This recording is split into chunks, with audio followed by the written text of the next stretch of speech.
And we continue to talk about that gospel of truth today.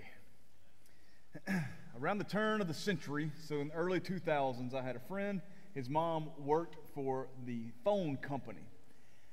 And he told me that she said, within 10 years, there are going to be no more payphones. And I laughed in his face. I said, that is the most ridiculous thing I've ever heard. I may have made fun of him a little bit. And today, I would call him and apologize to him if anybody has a quarter I can borrow to use a payphone. They're not here. They're gone. He was absolutely right. My point is that at that time, right, there was a change that was going to come about in our society that I didn't have a place in my brain. I didn't have a category to even start to begin to think of a world without payphones.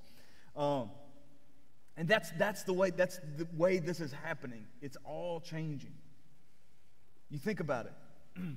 Smartphones, video calls, Google, GPS, Bluetooth, all social media, jump drives, Teslas, 3D printing, Amazon Prime. None of that, like, if you graduated high school before, like, say, 2005, around there, your parents and your teachers, it wasn't that they didn't want to prepare you for these things. It's that they didn't have anywhere in their imagination that such things would even exist. Back then, there weren't even words to describe the things what I'm just talking about. And that's all just technology. That's not talking about the difference in society, some of the social things that have come about in the last 20, 30 years. You think about things like the gig economy. Some advancements in biotechnology. You think about same-sex marriage and LGBTQ issues. You think about legalization of marijuana. You think about mass shootings and terror threats. You think about mail-in voting and online dating and at-home employment. The rate of change is staggering. And it's a problem for us. Why? Not because we don't want to advance a society. Some of those things aren't advancement so much. But it's not because we don't want to change in this world. The problem that we have to deal with here is that we've got to prepare a new generation to how to deal with those changes. We have the job of equipping a new generation to be able to handle all the difficulties and all the troubles and all the issues that we can't even imagine. And not only how to handle them, but to do well with them, to thrive, to continue to stand in truth, and to find joy and satisfaction in the midst of all these things that you and I, if we tried to sit down and write it on paper, we wouldn't even come close to guessing it correctly. We have no concept of the future that is before the next generation. How in the world do you equip a soldier to go into battle when you don't even know what battle he or she is about to enter into? That's a problem, isn't it? That's a problem. So what would be really handy right now would be if there was like some kind of case study from history that we could look at. If there maybe somebody wrote down a scenario where there was a group of people, a new generation going into a new land, facing new problems, dealing with new difficulties. You think we could find anything like that? Let's see. Y'all open with me to Numbers chapter 26. Numbers 26. If you don't have your Bible with you, grab one off the pew back in front of you. Don't be afraid to use the table of contents if you need to find the book of Numbers. We've got a lot to go through today, so make sure you've got God's Word there in front of you as we work through it. Let me remind you what's happening here. Numbers 26, we have the second of two censuses.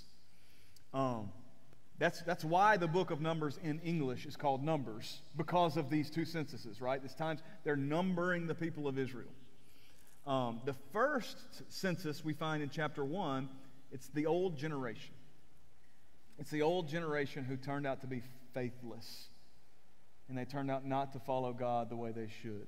Now we have a new generation. We have a new group of people who are going into a land, crossing over the Jordan, going into the promised land of Canaan, going to fight against God's enemies, going to face troubles and challenges that nobody before them have ever faced in this world.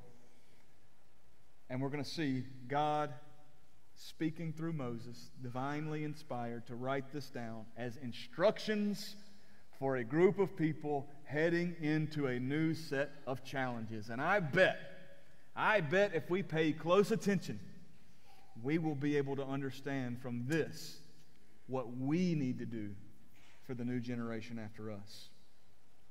Kids, I usually tell you, hey, pay attention to this part of the sermon because it'll be good for you to take with you and understand and talk with your parents about. I'm going to go ahead and tell you, just listen to the whole sermon today. All right. No sermon is about you. No sermon is about me. It's all about God always, or else it's not a sermon. All right. But we find ourselves in these sermons. And you've heard me repeat several times, as we see Israel, we see ourselves. And kids, you need to understand that as you see Israel here, you're going to see yourselves. But if you do need something to pick out, here's some things you can pick out. There's two things that we, the old people, right? Two things that we need to know about your generation. And there's three things that the old people need to do for your generation. So see if you can find those things. The two things that we need to know, two facts we need to know about your generation, and three needs that we need to meet for your generation. Adults, you need to pay attention to all of it. All right? Because your job is going to be to teach this next generation. Let's go to the Lord in prayer. God, please guide us. Lord, I'm reminded, over and over, I'm reminded all the ways that I can mess this up. Lord, I can mess this up as a preacher. I can mess this up as a parent, as a pastor, as a husband.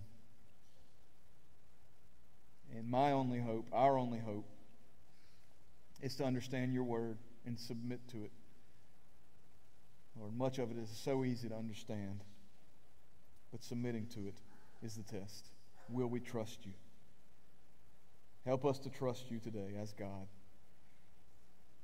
as we approach your holy word. In Jesus' name, amen. Let me remind you kind of how the book of Numbers is laid out. We hadn't talked about this in a little bit, but the whole book of Numbers, you find a section of narrative and a section of law. Narrative, law, and it kind of goes back and forth. The narrative illustrates the law explains the narrative. So what we're at today is a large portion of law. So 5 chapters, 26 through 30. And this law is really going to help us understand some of the narrative that we've been through with this old generation. And it helps us to understand where the new generation is heading. I am going to have to summarize a lot of it, unless y'all want to be here till the end of the day reading through every word of these chapters. But I'm going to do my best to make sure it's very clear and make sure I'm accurately communicating to you what we have here in God's Word. So we start off with this. In Numbers 26, we have the new generation, a new census. And this gives us the idea of this old census. So right when we see chapter 26, if we've been paying attention to the book of Numbers, we should automatically think of chapter 1 of Numbers, where the first census was. In the first census, they were supposed to number all the people of Israel. And it was supposed to be a number of men of age who could go fight against God's enemies in Canaan. These are people who rejected God. They didn't want God, they rejected him. And so Israel was supposed to go on the mission of God, which was to expand his glory across the world for the good of all mankind, of all people who would trust in the Lord. But it turns out that first sentence in Numbers chapter 1, really it's an obituary. It's a list of people who would not go into the promised land. It's a list of people who would die in the wilderness because, as it turns out, they did not trust God. They didn't want his provision. They didn't want his promise. They didn't want God. As a matter of fact, they rebelled against God. They hated God. They hated everything he wanted to give them. So they could not receive God's promises because of their rebellious hearts. And they all died. That whole old generation died before they ever got to the promised land. Now our hopes are, God, don't be a liar. That's our hopes. Lord, let your promises to Abraham be true. And maybe this next census, maybe this next sentence isn't an obituary. Maybe this next census is a list of people who will be faithful to God Almighty, and they will go into the promised land. That's our hope. And so we see in verse 1 of chapter 26, after the plague, the Lord said to Moses and to Eleazar, the son of Aaron the priest, take a census of all the congregation of the people of Israel. And that first verse is so much more hopeful than we would think on first glance. And here's why. It says, after the plague. After the plague.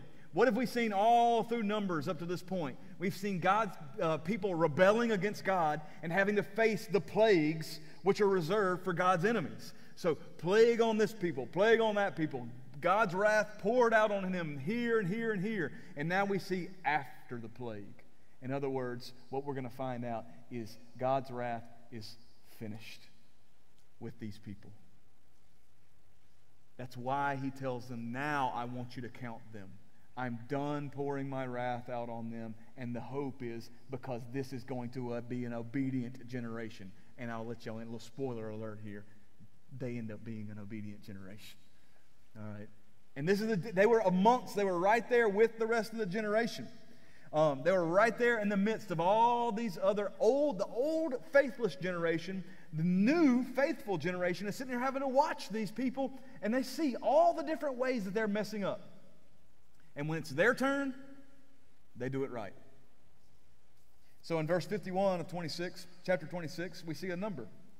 This is the number of the new generation, 601,730 people. Why is that number significant? Because it is almost exactly the same as the number that we get in the first census. They're only about 2,000 people off. You know what that means? It means God's promise is true. Even though all these people didn't want God's promise, he still brought a mighty nation out of Egypt through the wilderness and is going to bring them into the promised land. And that is good news for me and you, because it means that God indeed is not a liar. He does keep his promises. He will save who he says he's going to save. He is bringing a nation of people into the promised land. And so we see at the end a reiteration of what happened there in verse 64 of chapter 26. But among these there was not one of those listed by Moses and Aaron the priest who had listed the people of Israel in the wilderness of Sinai. So that's the first census. For the Lord had said of them, they shall die in the wilderness. Not one of them was left. So God promised it was going to happen to them. It happened to them. Not one was left except Caleb, the son of Jephunneh, and Joshua, the son of Nun. Remember those guys? Remember what they did? When they sent the 12 spies out into Canaan to the promised land, and everybody came back, and 10 of them said, it's too hard, it's too strong, we can't win. Turned back, all of Israel said, yeah, God, why'd you bring us out here? I can't believe we had to do this. We're not going in the promised land, except for these 2 guys in their generation that stood up and did the right thing. Caleb and Joshua. They said, no, y'all, we can trust them. We can trust God. Yeah, maybe it looks scary, but God is bigger than all these people. And so these 2 are the only ones that get to come out of the old generation and come into their inheritance. And that's something else that we learn, right? So this generation is here with them, and they are taking their inheritance seriously. We see that from Caleb and Joshua. They trusted God to provide what God said he was going to provide. And it leads us into this next chapter, 27, where we see these daughters of Zelophehad. Daughters of Zelophehad. What's the big deal with them? All right. These are like Caleb and Joshua. They trust God for their inheritance. Now, the old generation. This is interesting. I didn't know this until I started studying these passages this week. The old generation, every time you see them, all right, just didn't stick out to me until now. Every time you see them in narratives up to this point in this old generation, every single time you see them, they are cursing the inheritance of God in some fashion. Every single chapter. Chapter 11, 12, 13, 14, chapter 16, 17, chapter 20, 21. They're looking at God. They're saying, I can't believe you gave us this to eat, God. this miracle bread from heaven. We'd rather have the food that we had in Egypt. I can't believe we're getting thirsty out here. Back in Egypt, we had all this water, right? Back in Egypt, when we were there with these pagan, foreign gods, these false gods who were against you, the real God, that's where we want to be. You gave us these leaders. They're leading us to death. You're sending us this way. We'd rather be back in Egypt. We'd rather be back in Egypt. They're hating God's promises because they hate God. They don't desire his inheritance. They're like Esau. Remember Esau traded his birthright for what? A bowl of soup. But now we see Caleb and Joshua, these daughters of Zelophehad, they're more like Jacob. Jacob was willing to go to any length to maintain his birthright. And so you see these daughters, what do? They stand up and they say, maybe for the first time in the book of Numbers, you see someone responding positively to what God is actually telling them about their birthright. And this is what they say in verse 3. Our father died in the wilderness. He was not among the company of those who gathered themselves together against the Lord in the company of Korah. He's not in that category of those people. But he died for his own sin. He was guilty, okay? They're not making excuses for him. And he had no sons. So this was a problem because the inheritance was to be passed down from father to son, and these were daughters. Why should the name of our father be taken away from his clan because he had no son? Give to us a possession among our father's brothers. So they went to the top dog. They went to Moses, and they said, they cared so much about God's promises. They cared so much about this inheritance that they said, can you please find a way so that our father's name will continue on into the promised land? Right? It's got to find a way. Can it pass through us? Is that okay? Can we have our father's inheritance? And what they did pleased God. We see there in verses 6 and 7. And the Lord said to Moses, the daughters of Zelophehad are right. They're right. They were right to desire this inheritance. This is exactly what we want to see from a faithful generation. Do they have the right mind? Do they have the right heart? And the answer is yes. Praise God, yes. We're finally seeing somebody who's going to get it right. But what do they need? As they're getting ready to go into the promised land, what is this new generation going to require? Well, they need the right kind of leader.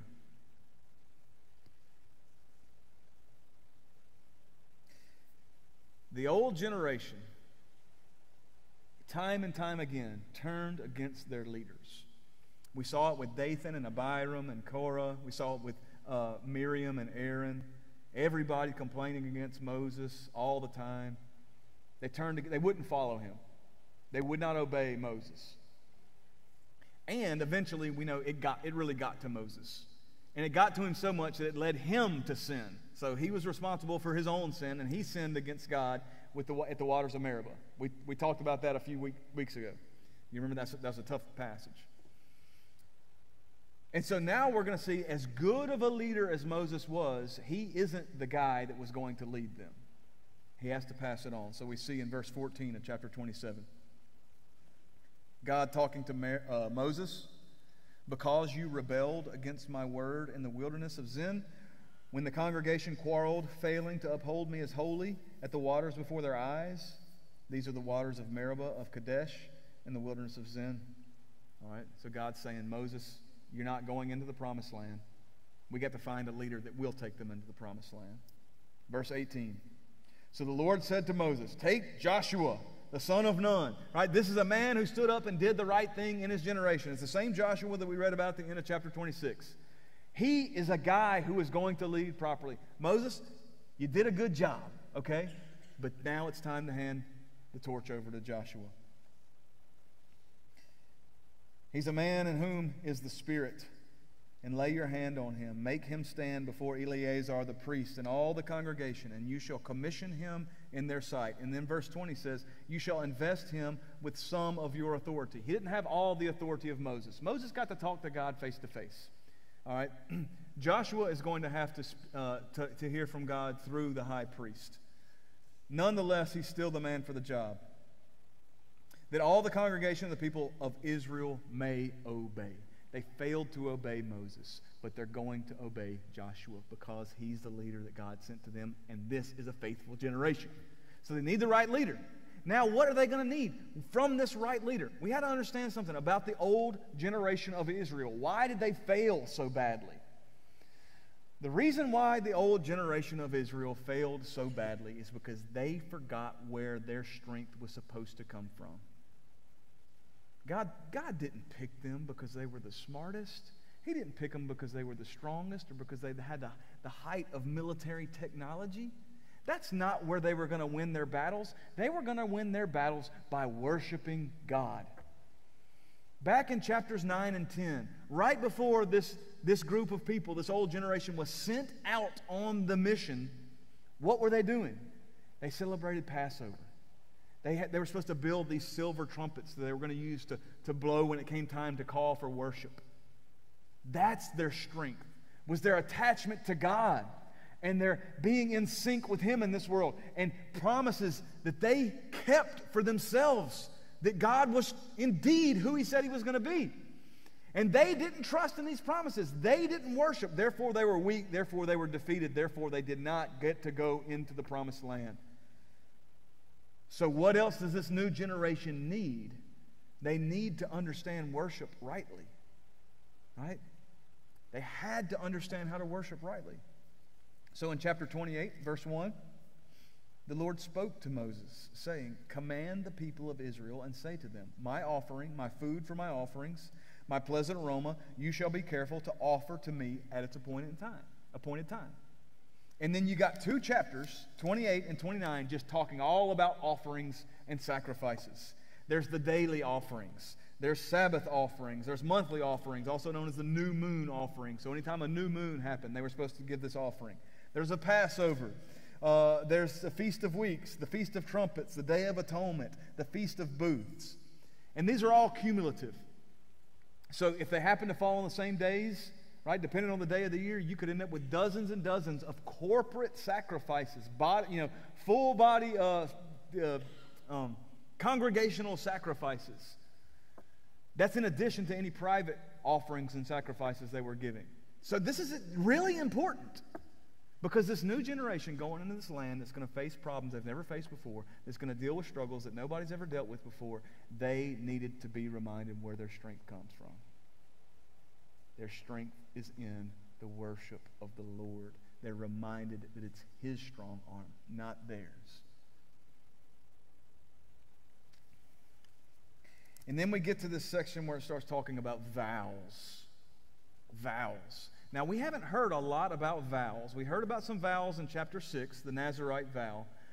But with the old generation, we didn't hear a lot about them keeping vows or making vows or being faithful or how to be faithful in their vows.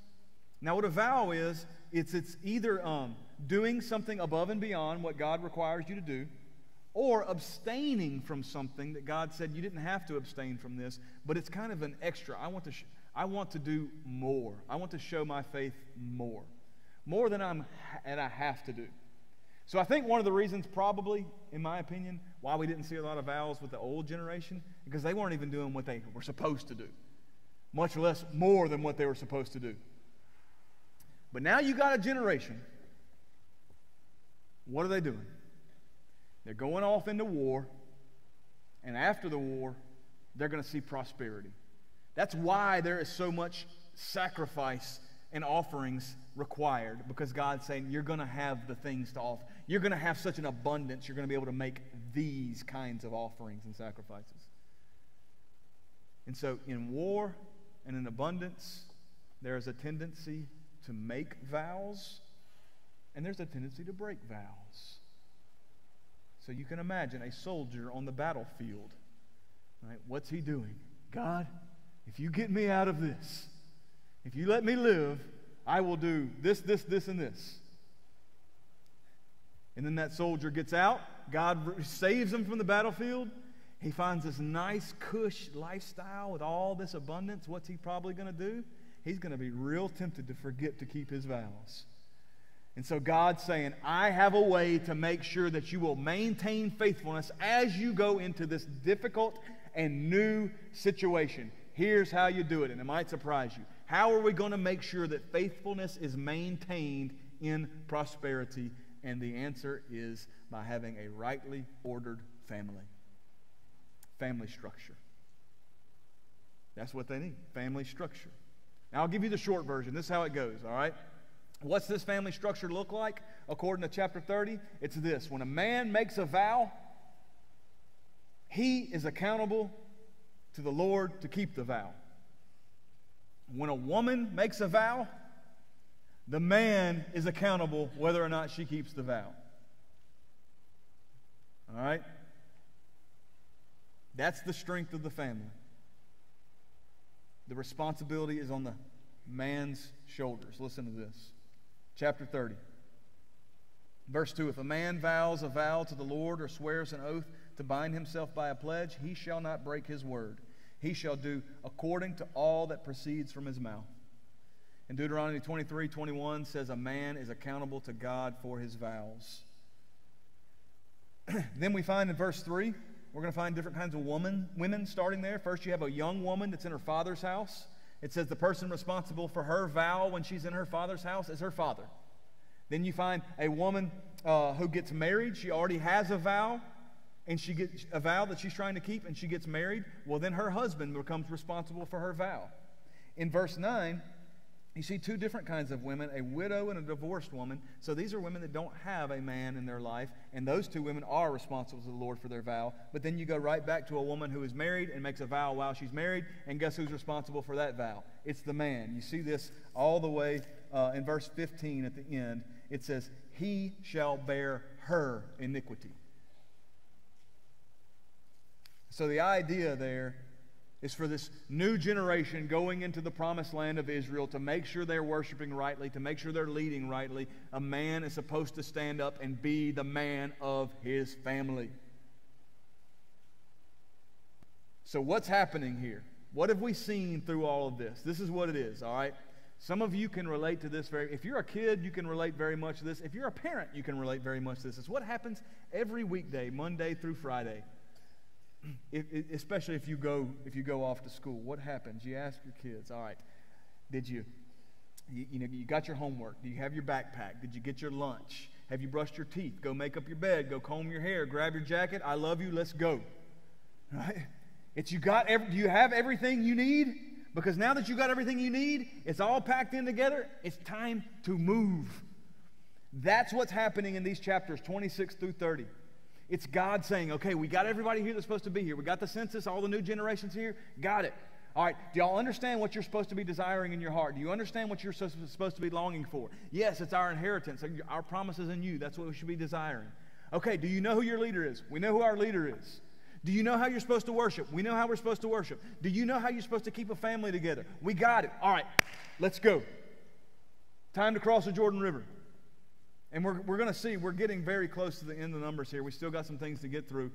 But we're getting close to the point where they are going to cross in and they are going to move into this situation in this land that no one has ever encountered before. And so this is how they are prepared to maintain faithfulness as they move forward in this new generation. And that's exactly what we have to do for our young people. We have to load up their backpack with everything that they're going to need, because guess what? We aren't going to be there for them. And even if this world wasn't in constant flux, even if everything here around us wasn't changing, best case scenario, this world is going to stay exactly the same. Guess who ain't going to be there for them one day? I joked with the other two services, but there's a reason why my hair is turning gray.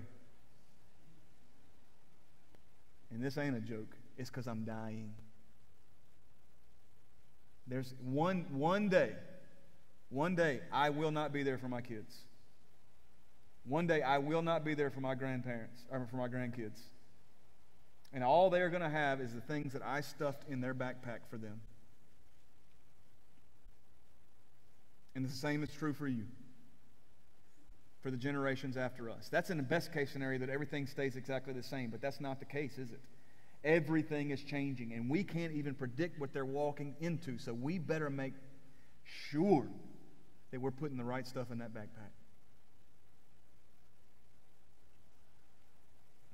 What's it going to be? What are we going to tell our kids? We're going to tell them, look, when you get into a tough spot, Go search on Internet Explorer, or go check your America Online account. No, we're not going to tell them that. You know why? Because those things don't exist anymore. The technology we might tell them to rely upon is not going to be the technology they're dealing with. You understand? What are we going to tell them? Trust in your education.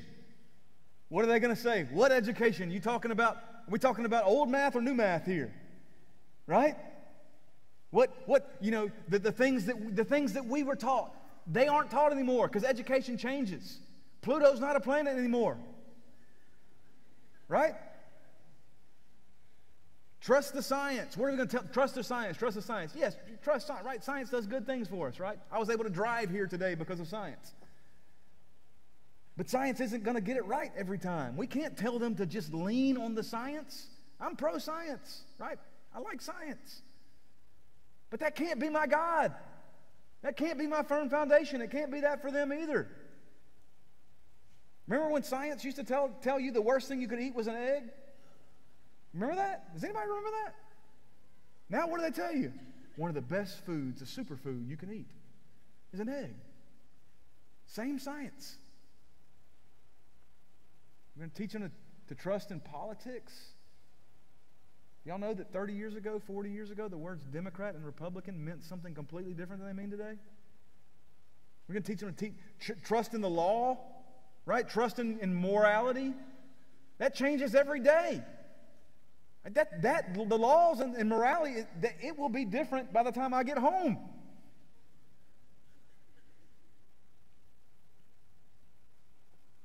What are we going to give them? We have to give them that which will not change. We have to give them the promises and the foundation that goes back to the beginning of time itself. We have to show them what God showed them in the Garden of Eden, right when sin first entered the world. And He gave them remember that? The proto-evangelion, the first gospel, the pre-gospel, the promises of God all the way from the beginning of time that continue on through. We've got to give them that kind of foundation. We've got to give them what we see them giving the new generation of faithful people here in Numbers. So here it is. 2 things that we have to know about the new generation. 2 facts. First of all, just like the people that we saw here in chapter 26, the new generation is here. They're in our midst. They're with us right now.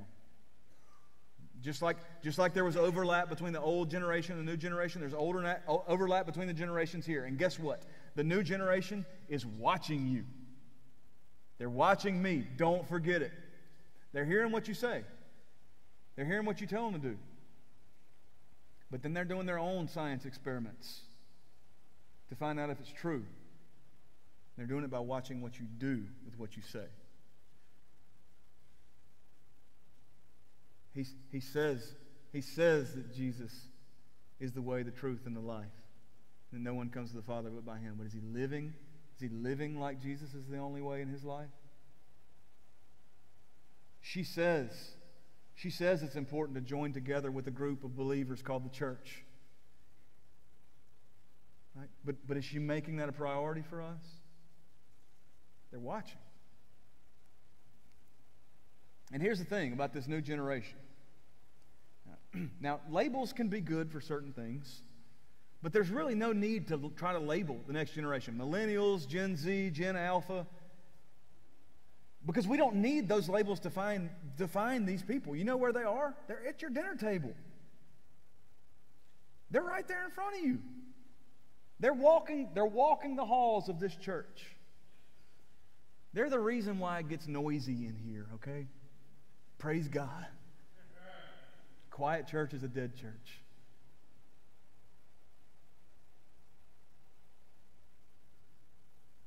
So we have to remember that they're here. They're here. And as we remember they're here, they're in our midst, just like the new generation of Israelites was. We also remember that they are taking their inheritance seriously. Believe it or not. Just like we saw from Caleb and Joshua and the daughters of Zelophehad, There are people in this generation who take their inheritance seriously. Look at Philippians 2. Philippians 2 says this, that you may be blameless and innocent, children of God, without blemish in the midst of a crooked and twisted generation. All right? So there's a crooked, and you shine as lights in the world. There's a crooked and twisted generation, and then there are those who shine as light in the world. That means there are people here who are not crooked and twisted. Look at this from Ephesians chapter 3. Paul's famous prayer, verse 20. Now to him who is able to do far more abundantly than all we can ask or think, according to the power at work within us, to him be glory in the church and in Christ Jesus throughout all generations, forever and ever. Amen. That is a promise from God that there's going to be a remnant of faithful people in every generation, every single generation. Now, y'all have heard about the great de-churching of America, and maybe there's truth to that. Maybe not as many people are coming to worship God as they used to, but the ones that are coming want the truth of God. And if you leave here today, and next Sunday maybe you go visit another church or whatever, you go find a church online, if it's a church where people, not a church online, there's no such thing in my opinion as an online church. You can watch a church service online. To clarify there, sorry, I misspoke. What you have is a group of people, young people, in a Bible-believing, Bible-teaching, Bible-following church, and these people are there, no matter their generation, because they want to know God. There is a faithful remnant in this world. Let me tell you something about First Baptist Church of Woodbridge. You know what our greatest population, our highest population of membership is here at this church? It's millennials. It's millennials. You know what the experts told us about millennials? That you guys didn't want God. That y'all had moved on. You're educated beyond religion. You don't need it anymore. Yet here you are. All right? There will always, in every generation, be people who are taking their inheritance in God seriously. That's what we need to know. What do we need to do? Right? What needs must we meet for this new generation? First, we have to show them the right leader. That's the first thing. Just like we saw with Joshua. All right? They need a leader, the right kind of leader. All right, Moses was going to pass away. He was going to die. He needed to be replaced with Joshua. We know Joshua would one day die and be replaced. He's not here anymore, so he's not the leader. But we do learn something from Joshua. We learn that he is a man who is in the Spirit, the Holy Spirit. We know that he's been commissioned by God for this job. We know in verse 20 that he's been given authority. We know that the people will follow Joshua. God's people will follow Joshua. We know that when he says go out and when he says come in, they're going to listen to him. We also know that God gave Joshua in verse 17 of chapter 27, so that the people may not be as sheep without a shepherd. So do y'all know anybody? Do y'all know anybody who is completely filled with the Holy Spirit, who's commissioned by God to do the job, who has all authority in heaven and on earth, and who all people will obey, who are called his people, which is also called the Good Shepherd? Y'all know anybody that fits that description? Look at Mark 6:34. When he, Jesus, went ashore, he saw a great crowd, and he had compassion on them. Why? Because they were like sheep without a shepherd. And he began to teach them many things. Christ is our good shepherd. What kind of leader do we need to give the next generation? It doesn't need to be an Instagram influencer. It does not need to be a sports figure. It does not need to be some famous celebrity. It needs to be Jesus. That's the leader. That is leader. Not even a parent, a pastor, a coach, right? We all have our rightful place, but the leader they need is Jesus, and we are supposed to give them Jesus. Don't distract them with all these other things. Show them that Christ is King with your voice and with your actions, because remember, they're watching. And they don't just need Jesus, they also need Jesus' church. They need to know how to rightly worship. They need to know how to worship. Just like 2 chapters in the book of Numbers was telling them, this is how you're supposed to worship. This is how you're supposed to worship. And they need to hear it from this. They don't need to understand how to worship because the big church on the corner did it this way, or because the celebrity pastor they watched on on YouTube or whatever does it this way, or because this is the kind of worship that the culture really loves and gets into. They need to know how to worship according to the way Jesus Christ says he should be worshiped. And here's the reason why. It's because they get their strength from worship, just like we saw the Israelites were supposed to. You're not sending them out and say, you know what, you're going to be smart enough to make a difference in this world. You're going to be strong enough to make a difference in this world. You're going to be popular enough to make a real influence in this world and make a difference. No, we tell them, you are going to be attached to the God of all creation so that he can make a difference through you. That is where you get your strength, through worship.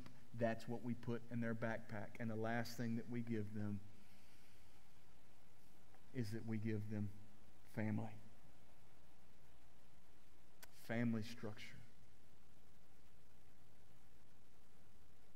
Ephesians 5:23 tells us how we're supposed to do that. For the husband is the head of the wife, even as Christ is the head of the church, his body, and is himself its Savior.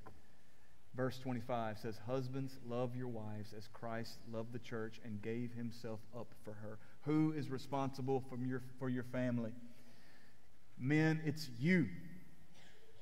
Be the man that God called you to be. You hear me say this all the time. It rests on your shoulders. Now, we have a lot of lovely women who are single parents and who are doing the best they possibly can. And some of y'all are knocking it out of the park. And praise God for you, and God bless you. But it's the man's job to be a man and lead your family in this. Sacrifice everything that you want and need, men, for the sake of your family. You pack the backpack. You get your children to church. You lead them in Scripture. And wives, you let them do it. And help them to do it.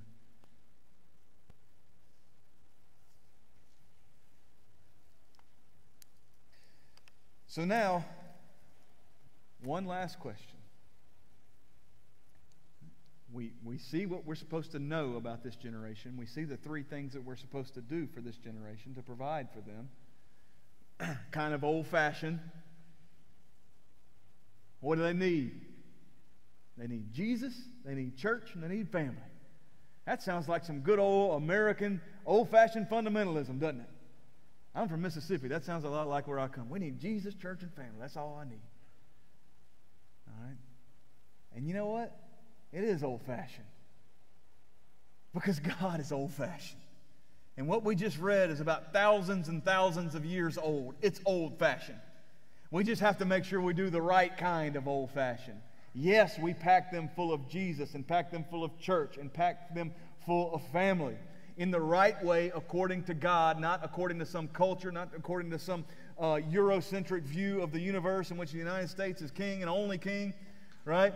Not according to any other ideal, but according to Christ's Word. And how do we do it? All right, how do we do this? What do I practically take with me to make this happen? It seems so hard, and here's the answer. All right, I had a friend who's just crazy insane about running, jogging. And he runs like 50 and 100-mile races. He's got something wrong in his head. What caused him to start jogging? What made him start jogging? What was it? You know what it was? He just started jogging.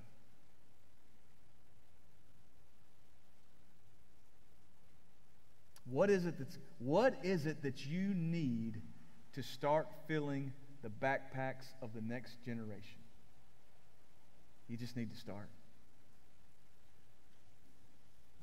You just need to do it. Just do it. Well, I'm too busy. Okay, well, start doing this, and then you'll figure out what other things you need to stop. Well, I don't feel like I know enough. I don't feel like I know enough from Scripture to teach my family and to lead my family. Well, guess what? I don't know enough either. And my seminary professors didn't know enough of the Bible. Nobody knows enough of the Bible. But you start where you are, and I promise you, you'll pick up a trick or two along the way. All right, you're going to learn some stuff. And where you don't know, we're here together to work through this with you. All right, what about this one? I'm too old. I don't have any kids in my house, right? My kids are grown, or maybe I never had kids. All right? Guess what?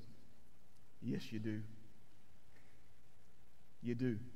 There's a whole bottom floor of this church full of your children, Christian. All right? We're in this together. So here's what I challenge you to do. Pour into this next generation. Pour into your own family. Pour into other families. Build them up. Prepare them for the challenges that stand before them. They're counting on you. They're counting on us. Go talk to Miss Anna, who is over our children's ministry. Tell her you want to serve. You say, well, I don't know. I don't know if I'm qualified to serve. I don't know if I'd be good at it. Well, go ahead and start, and if you're not good at it, we'll let you know. But get busy. Do it. Just start. Just do it. For the sake of the next generation and the generation after that, please let them not 20 years from now look back and say, why didn't my family, why didn't my Sunday school teachers, why didn't my coaches, why didn't all those adults at my church prepare me for this? We can keep them from making those statements. We can do it right now. We just have to do it.